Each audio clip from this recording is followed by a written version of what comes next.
전도서를 읽어보면 이거 무척 허망하다 이런 생각을 이제 많이 가져요. 뭐 다 정해진 대로 일어나는 것 같고 숙명론 또는 운명 팔자론처럼 다 하나님이 다 알아서 해버리는 거 아니냐 이렇게 착각들 합니다. 그래서 그것이 하나님의 섭리다 이렇게 오해하기도 하고요.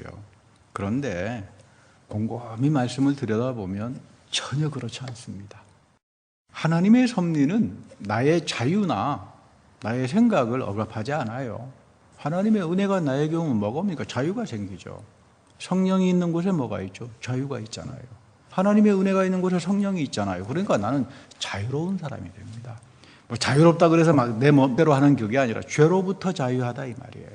내 탐심과 욕정에서부터 자유하다 이 말이에요. 그러니까 하나님의 자녀답게 새로운 피조물이 이제 되어 가는 거죠. 사실 여러분 섭리라고 하는 말은 제가 가끔 말씀드립니다만은 하나님이 다 한다 그런 말이 아니라 아브라함이 모리아 산에서 하나님 말씀에 순종을 해서 이삭을 데리고 갔을 때 하나님이 앞서서 미리 희생 짐승을 예비하셨다. 이게 섭리예요. 그러니까 여러분 앞으로 섭리 그러면 세상에서 섭리 그러면 다 알아서 숙명론적으로 이렇게 생각하는지 모르지만 성경에서 말씀하시는 섭리는 뭐다? 하나님이 앞서가셔서 미리 예비해 주신다. 누구에게 이런 예비를 해 주시는가? 이런 엄청난 축복과 형통함을 주시는가? 말씀에 순종하는 사람들이죠. 이게 섭리예요. 그래서 우리는 섭리를 바로 예수님께서 그 모리아산에서 돌아가셨잖아요. 그 옛날 이름은 모리아산이고요. 예수님 시대의 이름은 골고다였죠. 그래서 우리는 이 섭리를 어디에서만 찾느냐 하면 예수님의 십자가에 나타난 하나님의 은혜에서 찾는 거예요. 거기서 뭐가 흘러내려옵니까? 죄의 용서, 나를 씻겨주시고 새로운 피조물로 만들어주시고 내 삶에 죽을 때까지 말씀과 성령으로 동행하면서 넘치는 하나님의 능력으로 나를 채워주는 것. 이게 여러분 섭리예요. 그래서 우리 해 아래 새로운 것이 없다. 이런 이야기라고 하는 게 다른 어떤 허무적인 그런 이야기가 아니라 전도서는 좀 표현이 좀 특이합니다. 너 하고 싶은 대로 다 해. 말리지 않습니다. 누가 나쁜 짓 하면 너 그렇게 하면 큰일 나 이게 아니라 하고 싶은 대로 해. 너 술 마시고 싶니? 실컷 마셔. 결국 너는 술병으로 죽을 거야. 이런 식의 스타일이에요. 좀 그런 거 보면 좀 야박할 정도죠. 좀 말리고. 근데 여러분 말리면 사람 더 합니다. 그렇지 않습니까? 그러니까 너 하고 싶은 대로 해. 너 마음대로 해. 근데 너는 피눈물 흘릴 거야. 이런 이제 다시 말하면 어프로치가 여러분 솔로몬이라고 하는 사람은 해볼 거 다 해봤잖아요. 우리가 솔제니친이라고 하는 사람이 있습니다만은 이 사람 양심적인 발언 때문에 시베리아 감옥에서 고생도 했죠. 아주 좋은 기독교인입니다. 소련 출신인데 대사상가고 문학가이기도 하고 이분의 글 중에 보면 시베리아에서 가장 무서운 형벌이 뭐냐 하면 사람 때리고 이러는 게 아니래요. 나와가지고 땅을 파라 그런답니다. 계속 땅을 파다가 다 끝나면 다시 묻어. 또 땅을 파. 이거 반복을 계속시키면 사람들이 전부 다 실성해버린대요. 똑같은 일을 자꾸 반복시키면 사람들이 이거 그렇잖아요. 아무런 의미도 없이. 이게 제일 무섭더라. 그러면서 우리 솔제니친도 이게 허무함이다. 이 허무함이 사람을 죽이게 한다. 우리 전도서도 보면 굉장히 허무하다고 이야기를 하잖아요. 근데 이거는 세상을 다 겪어본 사람의 이야기입니다. 허무하더라. 허무한 길로 가지 마라. 허무한 길로 가면 사람 실성당한다 이 말이에요. 사람 의미를 가지고 좋은 가치를 가지고 살아가야지. 그러려면 우리가 어떻게 살아야 하는가? 여호와 하나님의 일에 나의 길을 앞서서 내 삶을 예비해 주시는 그 축복. 그래서 우리 믿음은 바라는 것들의 실상이라는 말이 여기서 나오는 거예요. 믿음은 섭리다 그 말이에요. 아브라함의 믿음 속에 하나님이 장차 되어질 것들을 준비해서 어린 양의 축복으로 대신하잖아요. 이것이 어디에서 일어났다? 예수님의 사건 속에서 일어나잖아요. 그러니까 우리는 평생 여기에 올인하고 살아야 합니다. 우리 전도서에 보면은 너 돈 좋아하니? 내가 돈을 가지고 살아보니까 엄청 좋던데 모두가 다 나 앞에 와서 굽신거리고 돈 한 푼 좀 적선해달라고 하고 권력이 좋으냐? 권력 가져보니까 진짜 좋던데요. 모두가 다 나와서 굽실굽실 거리잖아요. 그럼 가져봐. 다 해봐. 너는 그 권력으로 인해서 피눈물 날 거야. 이런 식이에요. 좀 얄밉죠? 하나님 말씀치고는 좀 점잖지 못하잖아요. 돈 가지려고 애써봐. 그 돈으로 인해서 다 남에게 가고 넌 아무것도 아니야. 그걸로 인해서 너는. 근데 사람에게는 이 지나치고 싶은 마음이 있어요. 이게 원죄예요, 원죄. 허탄한 마음이 있다 이 말이에요. 내 안에 허탄한. 우리 사도 바울도 그러잖아요. 내가 마음은 원하는데 나를 그렇게 하지 못하게 하는 이 지나침이 있어요. 탐심이라고 부르기도 하고요. 이게 원죄죠. 아담과 하와가 선악을 하는 열매를 먹고 얼마나 좋아요. 남을 정죄하는 군림하는 자리에 가잖아요. 그 사람들이 공부를 하는 겁니다. 왜 지식을 가지려고 그러겠습니까? 남 앞에 가서 자랑하고 아무것도 안 되는 정보 지식 가지고 하나님처럼 선악과를 가리고 이 교만이죠. 근데 여러분 하나님 말씀 가지고 나 이렇게 많이 알고 다녀 이런 사람이 제일 불쌍한 사람들이에요. 전도서로 보면 너 그 말씀 가지고 행하지 않고 지키고 살지 않아 봐. 그 말씀이 오히려 너를 교만하게 만들고 교만하면 어떻게 됩니까? 패망의 선봉이에요. 이게 지금 다시 말하면 전도서에 아주 좀 시니컬하다 그러죠. 아주 패부를 찔러요. 그런데 전도서는 허무주의로 빠지진 않습니다. 의미가 없어. 맨날 했던 걸 반복하고 해 아래 새로운 게 없어. 하지만 전도서는 영원한 것을 말합니다. 해 아래는 새 것이 없어. 그러나 영원한 것이 있다. 이것 추구하면서 살아가라. 이것이 너의 삶을 복되게 하고 능력 있게 하고 인생에 나가서 정말로 승리하는 삶을 살게 하는 거다. 이게 하나님의 섭리예요. 하나님의 섭리라고 하는 말은 앞서가서 예비해 주시는 하나님의 은혜를 쫓아 살아가는 겁니다. 그건 믿음을 가진 사람에게만 가능하죠. 여러분들처럼 믿음을 가지고 있는 사람들이니까 지금도 하나님은 예수 그리스도 안에서 우리에게 베풀어 주시는 죄사함, 죄의 씻김, 새롭게 하는 것, 모든 저주에서부터 해방시켜주는 이 자유함, 이것을 여러분들에게 심어주잖아요. 이것이 내 안에 있을 때부터 능력이 나타납니다. 우리 그래서 사도 바울 선생도 하나님 나라는 말에 있지 않다. 뭐에 있다? 능력에 있다. 하나님의 권세와 능력이 나타난다. 이제 그런 이야기입니다. 여러분 사실 그럴 겁니다. 똑같은 일을 반복해도요. 여기 지금 위험한 독가스가 새. 그러니까 우리가 열심히 파가지고 찾아서 그걸 봉해놔야 다른 사람들이 생명을 구할 수 있어. 그러면 여러분 똑같이 땅 파는 일이라도 사람들 보람을 느끼지 않겠습니까? 신나서 하지 않겠습니까? 저도 그렇지 않습니까? 예배 매일 반복해도 똑같이 예배 드리잖아요. 근데 예배 드릴 때마다 아유 이거 뭐 맨날 똑같은 걸 이렇게 해야 되나 그렇게 해가지고 실성하는 그런 목사는 없을 거예요. 말씀을 전하고 예배를 드릴 때마다 새로움이 있고 오늘은 하나님께서 어떤 새로운 예언의 말씀을 주시지 이 말씀 붙들고 하나님 저만 은혜 받으면 되겠습니까? 우리 권사님들도 오셔가지고 이 격한 감동을 받고 이것 때문에 하늘이 열리고 다 삶의 그 행복감들이 오고 뭐 이러니까 그러니까 여러분 예배를 소중하게 여길 줄 안다라고 하는 것은 하늘의 세계가 열리는 사람들에게 주어지는 큰 축복입니다. 여러분 그 예수 믿는 사람하고 예수 믿지 않는 사람 차이가 있습니까? 없어요. 무슨 차이가 있습니까? 세상에 나가서 나쁜 짓 다 똑같이 하고 얌체짓 다 똑같이 하고 차이가 없잖아요. 뭐 예수 믿는다고 그래서 뭐 얼굴이 환합니까? 물론 우리 권사님들은 좀 예외입니다만은 예수 믿는 사람하고 예수 믿지 않는 사람의 차이는 하나밖에 없어요. 주일날 한 사람은 놀러 가고 한 사람은 예배 드리러 온 거 이 차이밖에 없어요. 아무것도 아닌 것 같죠? 근데 이것이 내 인생의 미래와 내 후손의 장차의 영광과 이 모든 것들을 결판지어주는 하나님의 은혜가 쏟아지는 이 현장들이에요. 그래서 우리가 예배 사모하는 거죠. 내 마음속에 예배에 대한 사모함이 있는 사람들은 그거 진짜 복된 사람들입니다. 어떤 장로님이 이런 간증을 하셨어요. 난 무엇을 위해서 살아야 하나? 성경을 읽다가 고민했습니다.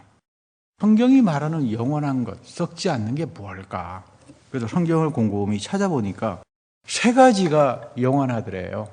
썩지 않더라. 그래서 그때부터 이거를 좌우명으로 삼습니다. 히브리서 13장 8절 예수 그리스도는 어제나 오늘이나 장차 영원하시다. 그렇구나. 내가 영원하게 살려면 이 예수님 붙들고 살아야 되는구나. 예수님이 영원하신 분이니까 예수 그리스도가 누군지 내가 좀 알아야 되겠다. 이 단순하지 않다 이 말이에요. 우리 사도 바울도 그렇잖아요. 이 예수 그리스도 안에 담겨져 있는 영적인 지식과 지혜가 신비가 얼마나 엄청나냐. 그러니까 내가 이제부터는 내가 예수를 좀 알아야 되겠다. 두 번째는 마태복음 24장 35절 오늘 말씀 보니까 천지는 없어지겠지만 내 말은 없어지지 않는다. 근데 이분이 대단하죠. 여기 보니까 내가 진실로 너희에게 말하노니 이 세대가 지나가기 전에 이 일이 다 일어날 것이다. 천지는 없어질지언정 내 말은 없어지지 아니하리다. 도대체 이게 무슨 말입니까? 영원함이라고 하는 게 뭡니까? 손뼉을 친 거예요. 놀라운 거죠. 예수님의 부활을 말하는구나. 내가 진실로 너희에게 말하노니 이 세대가 지나가기까지 이 일이 다 일어날 거다. 새하늘과 새 땅이죠. 예수의 부활이 나타난다 이 말이에요. 그래서 예수 그리스도의 말씀이 영원하게 되는 겁니다. 왜 예수님의 말씀이 과거의 사건이 아닙니까? 부활 때문에 그런 거예요.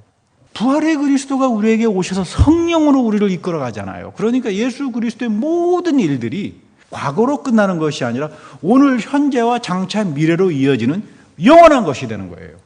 이 예수님 붙들어야 된다. 부활의 신앙을 가지고 살아야 된다. 우리 사도 바울도 그렇잖아요. 겉사람은 후패하지만 속사람이 내 영에 성령이 오시고 그리스도의 생명이 오기 시작하니까 하늘의 생명이 열리기 시작한다. 여러분들 사모해야 돼요. 하나님, 내가 나이가 들어갈수록 하나님의 신령한 신비한 생명들이 내 안에서 솟구쳐서 살아나게 해주십시오. 이거 하나님께서 여러분들에게 주시고자 하는 영원한 축복들이다 이 말이에요. 죽고 부활하는 것이 아니라 여러분 진짜 구원의 축복은 여기서 그 예수 생명이 내 속에서 터져 나오는 그것이 여러분 구원이에요. 축복이고요. 세 번째, 요한일서 2장 17절에 보니까 이 세상의 종욕도 지나가지만 오직 하나님의 뜻을 행하는 자는 영원히 가한다. 내가 그동안 예수 믿는다 그러면서 말로만, 우리 원래 여러분 예수 믿는 사람들이 말이 좋자 그러잖아요. 행동은 잘 안 하고 회개를 많이 했답니다. 내가 말은 잘하는데 고린도 교인들처럼 언변에는 능한데 행하는 게 아무것도 없구나. 이제부터는 말씀을 실행에 옮기며 살아야 되겠다. 이것이야말로 나를 영원한 축복으로 가져가게 한다. 여러분, 이런 간증은 참 굉장한 좋은 간증들이에요. 예수 믿는 사람들이 이 정도가 돼야 되죠. 성경에 대한 이 정도의 영적 지식을 가지고 살아야 된다 이 말이에요. 적어도 예수 믿는 사람들이라면. 이런 사람들에게 하나님은 나를 시냇가에 심겨진 나무처럼 풍성하게 만듭니다. 열방의 복의 근원이 되게 합니다. 아브라함처럼. 나 때문에 우리 가정이 축복을 받고 자녀들이 축복을 받고 나 때문에 만나는 친구들이 복을 얻고 살아간다 이 말이에요. 여러분들을 복음을 전파해주는 도구로 하나님께서 삼으신다는 그런 이야기죠. 이거를 깨닫는 데는 여러분 시간이 필요합니다. 그래서 성경에 보면 인내란 말을 많이 쓰죠. 세상에서 말할 때 인내는 참고 견디는 거라고 하지만 성경에서 말하는 인내는 좀 달라요. 광야 40년이에요. 하나님의 사랑과 하나님의 은혜와 하나님의 구원을 깨닫기 위해서 이스라엘 백성들은 40년의 체험을 합니다. 여러분, 우리도 마찬가지입니다. 나이가 들어갈수록 지혜가 생길수록 내가 과거에 하나님 믿는다 그러면서 참 어리석었구나. 내가 왜 그때 그렇게 어리석은 일을 했나. 후회가 많이 들어오죠. 내가 참 광야 40년과 같은 인생을 살면서 하나님께서 이렇게 나를 깨우쳤구나. 하나님이 나의 죄를 용서하셨다. 그래? 그럼 끝. 이런 게 아니다 이 말이에요. 이 말씀이 나의 것이 되려면 도대체 하나님이 나의 죄를 용서했다는 게 무엇인가? 나에게 성령을 통해서 자유를 주셨다는 게 무엇인가? 나를 새로운 피조물이라고 하는 그건 무엇인가? 내 삶에서 광야 40년의 삶 체험하지 못하면 그것은 허울 좋은 말뿐이에요. 그래서 믿으면 뭐가 필요하다? 인내가 필요한 겁니다. 깨우치고 체험하고 살아가라. 바울은 구원을 다메섹에서 체험했죠. 부활하신 그리스도의 광채를 받았습니다. 눈이 멀어버렸어요.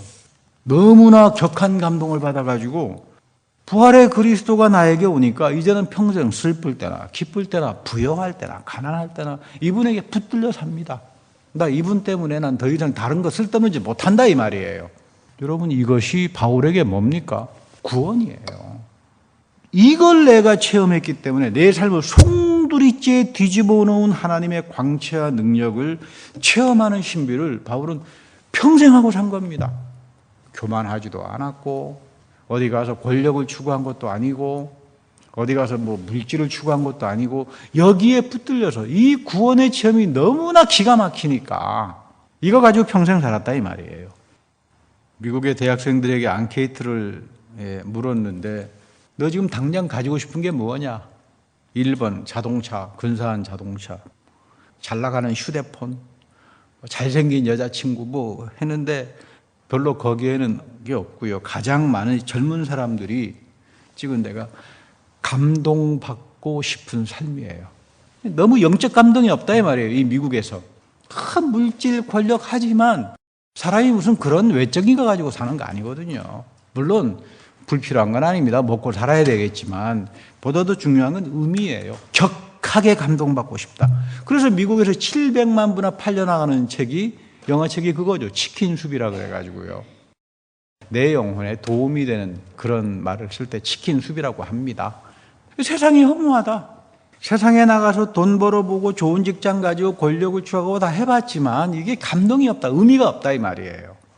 자꾸 반복되는 삶 속에. 그래서 여러분 오히려 미국이랄지 잘 사는 나라 사람들이 자살률이 엄청 높잖아요. 아프리카에는 왜 자살하는 사람이 없을까? 그 삶에 의미가 있고 감동들이 있기 때문에 안 죽죠. 여러분 부자가 자살하지 거지가 자살하는 거 봤습니까? 의미가 있어야 돼요. 영적 감동을 주는 게 다시 말하면 하나님 말씀이에요. 예배를 사모하고 설교를 들을 때도 하나님, 저 목사님 통해서 영적 감동을 나에게 주십시오. 저도 여러분들에게 영적 감동을 주기 위해 가지고 열심히 노력은 한다 그래도 이게 성령께서 역사를 하지 않으면 여러분들에게 어떻게 영적 감동이 가겠습니까? 마음밭을 가져야 돼요. 오늘 나에게 하나님이 주시는 놀라운 이 감동의 말씀이다. 내 이 말씀 붙들고 살아야 돼. 사도 바울처럼 이 말씀에 붙들려서 살아야 돼. 그랬을 때 하나님의 나라가 여러분들에게 말로 나타나는 것이 아니라 뭘로 나타난다? 권능으로 나타난다. 하나님 나라는 유산이잖아요. 여러분 유산은 부모님에게 유산 받으면 엄청난 거 아닙니까? 그 하나님이 예비하신 여호와 이레의 그 놀라운 축복이 여러분들에게 주어지려면 하나님 말씀에 대한 격한 감동을 가지고 살아야 돼요. 이 책에 보니까 이런 말이 하나 나옵니다. 미국의 신문에 한 장의 사진을 보고 미국 사람 전체가 다 감명을 받았어요. 인디애나주에 있던 일입니다. 중학생 15 먹은 아이인데 브라이언이라고 하는 아이가 뇌종양에 걸렸어요. 암 수술 받고 하다가 보니까 머리가 다 빠져버리잖아요. 남의 시선이 창피하니까 학교 안 가려고 그러는 거예요, 이 아이가. 그래도 학교는 가야 되니까 갔더니 그 자기 반 아이들이 다 삭발을 하고 학교에 나온 거예요. 부끄러울까 봐. 그 사진 한 장이 미국 사회 전체를 울리는 겁니다. 여러분 이 감동 가지고 사는 거죠. 이 의미 가지고 사는 거 아니겠어요? 하나님 말씀도 이 감동을 가지고 사는 거예요. 우리가 생각하는 은혜, 구원, 형통 이 모든 것들은 인내하면서 내 삶 속에서 체험되어야만 이것이 나에게 권능으로 나타나지. 맨날 입만 살아가지고 여러분 가장 대표적인 사람들이 고린도 교회인 사람들 아닙니까? 나 바울파야, 나 베드로파야. 엄청 입만 살아있는 사람들이에요. 말만 잘하고. 그런데 이 사람들에게는 영적 감동이 없어요. 영적 감동이 없으니까 자기가 받은 은혜, 자기가 얻은 구원, 하나님이 예비하시는 섭리만만 들어도 바울은 눈물이 나올 정도로 격한 감동이 있는데 이 사람들은 전부 매너리즘에 빠져가지고 말로는 구원받았다고 그러는데 하는 짓이 싸움밖에 안 해요. 교회에서 남 정죄나 하고. 이게 여러분 고린도 교회예요. 오늘날 여러분 이런 고린도 교회 같은 교인들이 얼마나 많습니까? 그래놓고 자기네는 다 구원받았다고 그러거든요. 여러분 제가 여러 차례 말씀드립니다마는 절대 대사는 안 되는 사람이 있습니다. 하나님이 나를 볼 때 부담스러워하는 사람. 여러분 하나님이 여러분들을 볼 때 나 너 보면 부담스럽다. 너 기도하면 내가 부담스러워. 하나님이 여러분들을 볼 때 나 참 부담스럽다. 나 너 보니까 너 말은 뻔지르하게 잘하는데 진짜 부담스러워. 이러면 지금 뭐가 되겠습니까? 영적 감동이 있어야 됩니다. 하나님의 나라는 유산이에요. 하나님 나라의 유업, 기업을 이어간다 그러잖아요. 근데 그 하나님 나라의 유산은 우리 상속자라 그러잖아요. 이 상속은 어떻게 오는가? 능력으로 옵니다. 능력으로. 말로 오는 게 아니다 이 말이에요. 이런 이야기가 있죠. 아버지가 유서 한 장을 써주고 세상 떠났습니다. 근데 유서를 보니까 자기에게 재산을 얼마 주느냐 그런 말은 없고요. 이상한 말 한마디만 있어요. 우리 아들이 어린아이가 되거든 재산을 주세요. 그래서 이 아들이 하도 기가 막혀가지고 아버지 뜻을 이해가 안 되니까 동네 랍비를 찾아갔습니다. 선생님, 이거 어떻게 이해하면 좋겠습니까? 랍비가 유서를 꼼꼼히 읽더니 알았다. 유서는 천천히 받게 되니까 너무 걱정하지 마라. 인내심을 가지고 기다려라. 너가 어린아이가 되면 유산을 받게 해주마.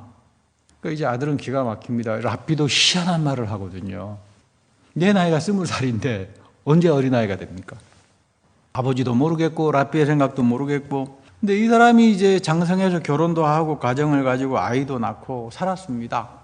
하루는 아이를 목에 태우고 뭐 걸음마를 하고 목마를 태워주고 하다가 보니까 말타기 노릇하다가 보니까 자기가 완전히 아이가 돼버렸어요.